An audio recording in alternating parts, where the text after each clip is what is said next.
guys, I've got to make this the last video out of the 3 on how to get into ketosis. There was no way that I was going to do it in 15 minutes. I knew it. Darn it.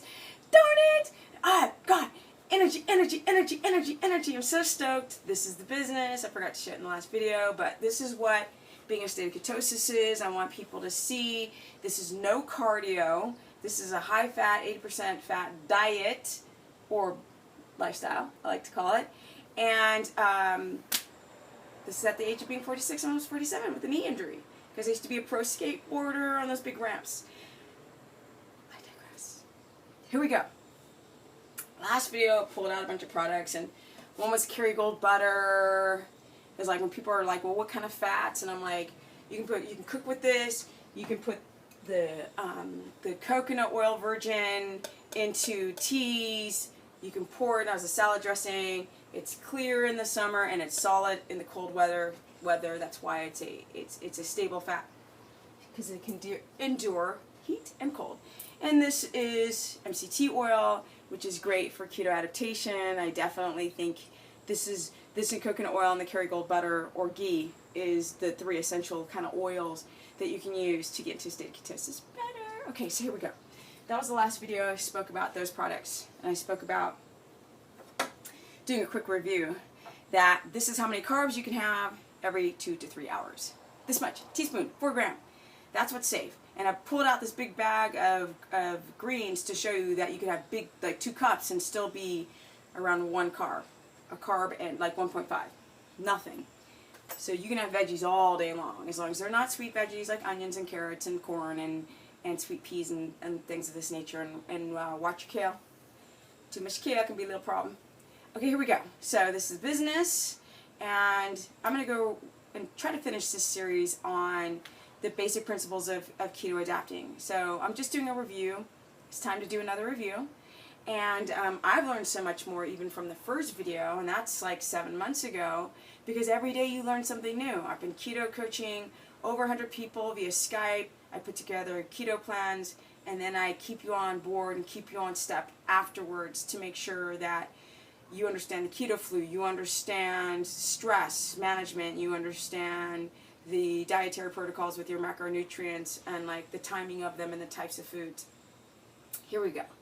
So why do the ketogenic diet? Because it can literally heal your thyroid, your adrenals, your sex hormones, your heart disease, your multiple sclerosis, your tooth decay, your Crohn's disease, your IBS, your polycystic ovary syndrome, your endometriosis, your fibroids, your prostate, your cancer, your essential garden flavor cancers, your lupus, and your Parkinson's, and your Alzheimer's, schizophrenia, seizures. I mean, it goes on. Arthritis, can't sleep at night, your thyroid, your adrenals, your bowels, your constipation, your infertility. That's what this stuff does when you learn about how food is medicine, and you learn like what minerals, what vitamins, things like toxics, environmental toxins. One of these women who's so awesome on my Facebook, her name is Marcella, she was talking about toxins and how to deal with certain types of environmental toxins as you're trying to keto adapt. And I agree, it's really important to learn about toxins in foods, toxins in the air, toxins in plastics, toxins in dyes, in colors, in lotions, in makeup. Makeup has toxic properties in it that mess you up. People are like freaking out, like you're cutting out all this stuff, but then you're left like real stuff. So when you eat something real, or you put something real, or you use toothpaste that doesn't have fluoride in it, I actually feel great. Or deodorant that doesn't have aluminum. It's just you feel like, man, all my body is just detoxing. Or you get rid of the amalgams in your mouth, which that's a whole nother beast. That mercury up in the mouth that they put those things in us to kill us. Yeah, okay, so they mold well, whatever. Here we go. What's the time? Okay, we're good. Let's wrap this series up on how to keto adapt. So, I told you the first time, you take your carbs at 15-20 grams. No discussion, and not from sweet things, from low glycemic fibrous things. You want to semi-cook. Now, you can have like a salad a day, but then your other vegetables, you might want to semi-cook it and not have it be 100% raw, because we don't want too much fiber scratching down our digestive system.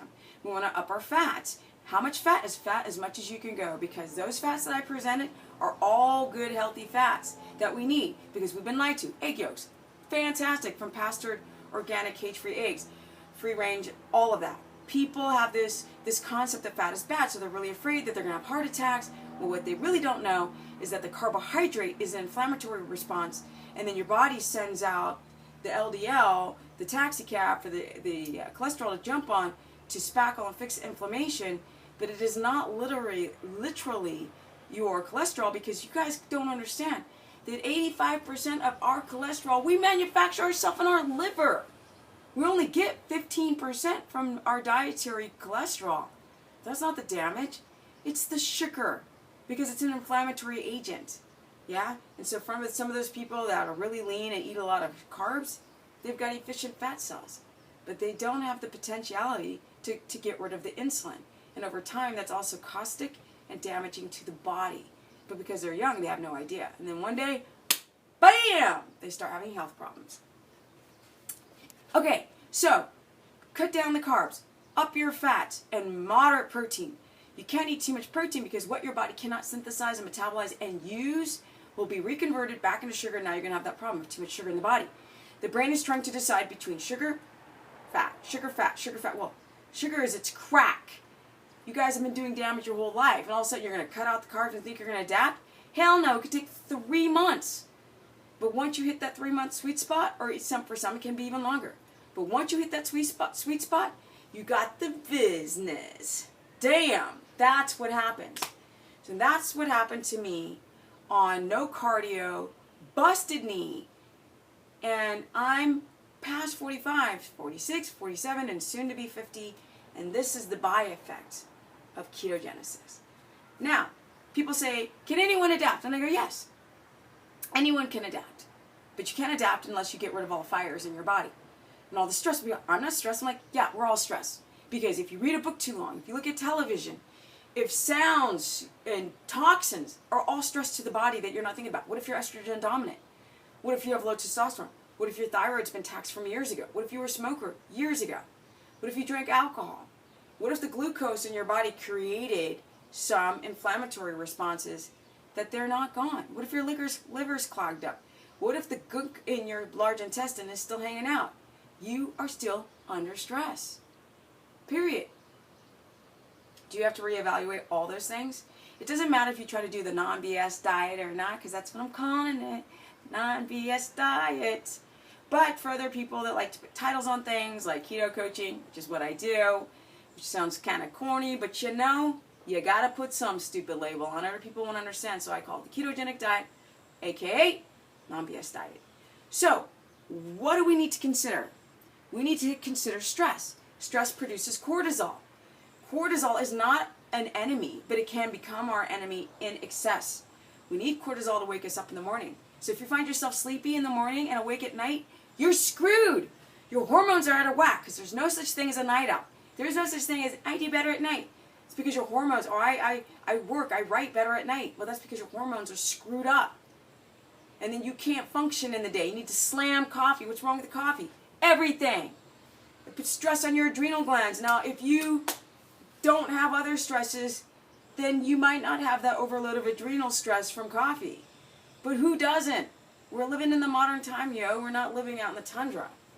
You know, we're not living in a village in Italy drinking our cappuccino, having our 2-hour nap in the middle of the day. No, no, no. We're like, go, go, go, go, go, go, go, go, go, go. Well, what do you do when you're go, go, go, go, go, go, going? Okay, good.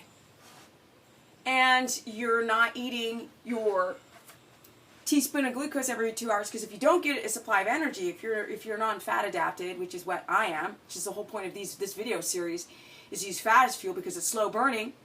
And when you eat fat, and when your brain eats fat instead of carbs, then you don't have to eat food, because when you're not eating, your body's burning its own body fat, because you have 40,000 calories, kilocalories at any time of body fat to burn at any time.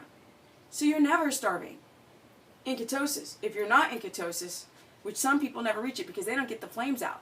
So they're just low energy. I'm going to feel bad. It's 3 weeks. I'm tired. I'm like, because you can't get your stress down. You're not going to bed early. 10 o'clock, 10-4. 10 to 4 a.m., really 10 to 6. If you're not sleeping good in that window, you're not repairing. And you're not losing weight because those are the hours that you lose weight. Yeah? That's not the area where your thyroid can get fixed because you're staying up too late. Or your adrenals, your adrenal health. Or your reproductive system health. Or your heart health. Yeah? Or your brain health. Or your gland health. Or your second brain health. Or your bowel health. Your intestines. Your liver. All of those things have to be in bed by 10. Get your cortisol back into the right order. Now, inflammatory things. Toxins, pollution, right? Be aware of that. Food you eat. If you have all these ingredients, don't eat it. Quest bars? No. Protein shakes? No. Do a Vinstranda natural shake. Crack some pastured raw eggs into some coconut milk with some vanilla extract with some Ceylon cinnamon, so some pink little Himalayan salt, and you've got a perfect shake made from a healthy whole food. Some spinach. That's the ketogenic diet principles. Once your brain starts to understand beta-hydroxybutyrate made in your liver, it's a substrate, it's an energy fuel source that your body is not used to. And once your body gets used to that, you have energy all day long. Because when you're a carb-dependent person and you are empty, you think you're going to access your fat cells? No. Because you have inefficient fat cells because it took a whole lifetime of damage and diets and stress and overeating and processed foods to slow down your whole system. And so when people get off the ketogenic or go on to the ketogenic diet or the non-BS diet, they expect magic. Patience is the #1 way you lose weight. Everybody's doing HCG because they're trying to rush. So they do this scan and they haven't lost muscle mass. But what's happened to your thyroid, your sex hormone, and adrenal health? Eating 500 calories a day. That's not normal. And because, yes, our hunter-gatherers did go through famine, but they didn't have, like, cell phone stress, radio wave stress, toxins in the air, pollution. They didn't go through that stress. They didn't have, like, dysbiosis of the gut. They weren't eating nuts all day long. So they didn't have these types of storms. What's wrong with nuts? Oh, because they've got mold. What's wrong with coffee? Everything. Microtoxins, acidic, a lot of stuff. If you ain't giving it to your 3-year-old child, you probably shouldn't be eating it, you guys. You probably should not be drinking it or eating it. I'm just saying. Stress on the adrenals. We don't want this into the body. So fat slows things down. It's slow burning fuel. You put a crack in your mouth and it starts to melt. You put a broccoli in your mouth, which is way lower in carb and high in fiber, it just sits there. Yeah? Protein just sits there. We want slow digesting. Fasting's cool. No. Fast and furious, that's not what we want with our digestion. We want whole foods, snacks. Get some Applegate sandwich meat. Uncured, no nitrates, no sugar. All those processed meats like salami and sandwich meat, that's a no-go. And be careful with your bacon. Bacon has a great fat profile, but it's cured. You got to look for uncured meats, high quality meats. You can eat as much grass-fed beef if you want, as long as it's grass-fed. Organic chickens, pigs, yeah?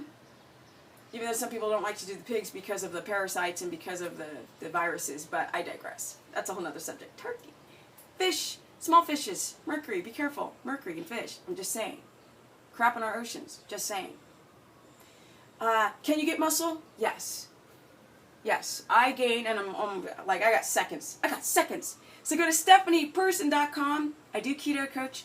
I do consultations, and I write keto plans for people, and I coach you afterwards. Boom! Because it is not easy to adapt. It's a bridge to an island you got to cross, and it's hard. Woof.